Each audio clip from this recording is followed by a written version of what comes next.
Chet Holmgren is locked in with the Thunder at a $250 million rookie maximum extension that kicks in for the 2026-2027 season. It's fully guaranteed, and it's going to consume roughly 25% of the projected salary cap for that year. For a guy who has missed his rookie season and a half, 24 and 25 with injury as well, that's a huge vote of confidence in him. And we're betting on the 7-footer's unique skill sets of ball handling, shooting, shot blocking to keep OKC in title contention. We can look at what Shams posted here just to kind of confirm the news. And I'm going to move us over to a graphic. There's been a lot of discussion whether OKC can keep him and J-Dub around. And this graphic kind of best illustrates that point. The best way to put this is J-Dub is up next, and he's eligible this summer for his own 5-year rookie max deal extension. The baseline for that is around $246 million. So similar to Chet, $250 million. With performance accelerators, that's kind of where his is different. That could push him towards a $296 million, close to $300 million deal because he earned all NBA honors. And this season, he averaged 21 points, 5 rebounds, 5 assists as a rookie. And the camps are already in talk. The conversations already in moment, like in the moment and in notice right now. So it's locking him in for that 2022 draft class. I mean, this is a Sam Presti masterclass, not just in contract negotiation skills between Shai, the AJ contract, every contract that Sam Presti has signed as of late. Like, he has not messed those up. And I think that's a huge difference for OKC versus other teams. And this is just going to be, the same core that has the opportunity to deliver over the next 4 to 5 seasons.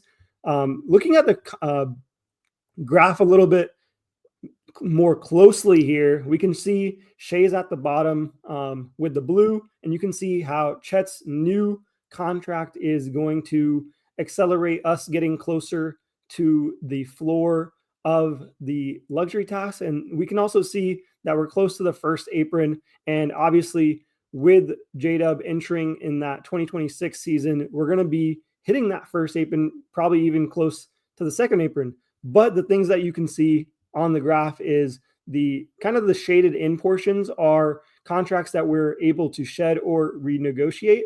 So the amount J-Dub will add into this, we're able to renegotiate with some of these players. Let's say I believe it's Kenrich.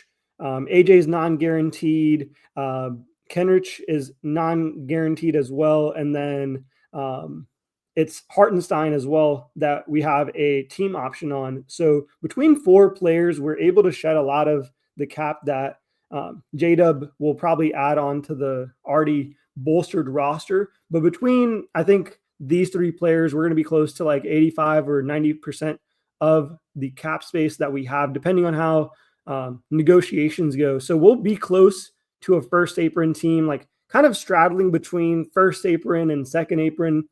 We can definitely get lower than the first apron if we really wanted to gut the squad, but I think first apron will be the right place for us, right under the second apron, paying almost as much tax as we possibly can to avoid that second apron as much as possible. So I'm excited to, when the J-Dub contract happens, I'll bring this graph, updated back to us again. So that way we have a better look at, like, a realistic look at what the next couple of years are going to look like. But I just wanted to point this out right now because it was available. And I thought it was a good way to explain that we really aren't in any kind of problems, or there's no, we shouldn't be stressed as Thunder fans in obviously trusting Sam Presti. And I think Thunder fans overall just blindly trust Presti because of what he's done over the years.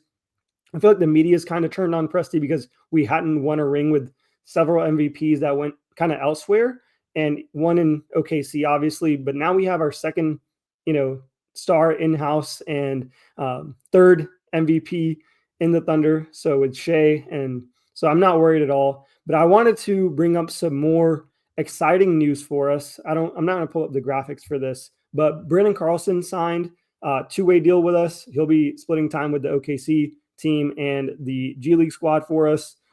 He has great length. He's a defensive minded big. He has great instincts on shot blocking, on the help. He's just a potential like lockdown guy that we can have on the wing, on the perimeter at times, and even in the inside. So he's not going to count against the 15-man roster. And I think he's just going to be high energy if he does end up ever, coming up and getting some minutes with us. In an interesting twist, on Alex Ducas's day in OKC, he's going to head over to the Australia NBL league. He's a sharpshooting wing that's versatile. He gives up his two-way spot to join that team over there. And in other interesting news, I wanted to also mention a quick shout out to Thunder forward Darius Bazley, who turned heads in his Lakers Summer League play last night with 24 points, 11 rebounds, and 4 assists. And he had the clutch shot in that game to win it on a comeback. I thought that was amazing. It was fun to watch him, and his play has definitely evolved. He has a whole different role, and I'm not going to get into that, but it's exciting. And he's only 25 years old. He's actually younger than Brandon Carlson, so that's a quick interesting note there. And Shai Gilgeous-Alexander also is the cover athlete now for NBA 2K26. His spotlight is becoming global now. I mean, from NBA promotions to 2K cover athlete to league fits to, et cetera, at this point. I mean, he's just a promotional gold mine, not just for OKC, but for the NBA itself. And he's going to be the face of the franchise, but also the face of the league. That's just my opinion. This lineup with all these things kind of happening within the same week. And I believe today is AJ Mitchell Day. So shout out to AJ Mitchell. Hopefully you guys enjoyed a lot of this Thunder coverage. These were kind of the things that I wanted to talk about. I know a lot's been kind of blown into proportion with all the different things happening, but next up we have the J-Dub news according to Shams. So there's momentum in his rookie extension talks. My hope for his deal is it's not the full 296. It's something like a 285, similar to what Paulo got. That's what I would be hoping he gets in J-Dub, because I think, around that 25 to 30% hit to the cap, I believe he'll be a 30% hit to the cap. So we'll have a lot, associated between 3 players into the cap space, but it's the most ideal situation because the Thunder are in the most unique situation in NBA history where you just won a championship with one of the youngest rosters ever. That roster is growing amongst the top 3 players that you have. And then on top of that, you have the most unprecedented stockpile of picks to, trade away players, get better contracts.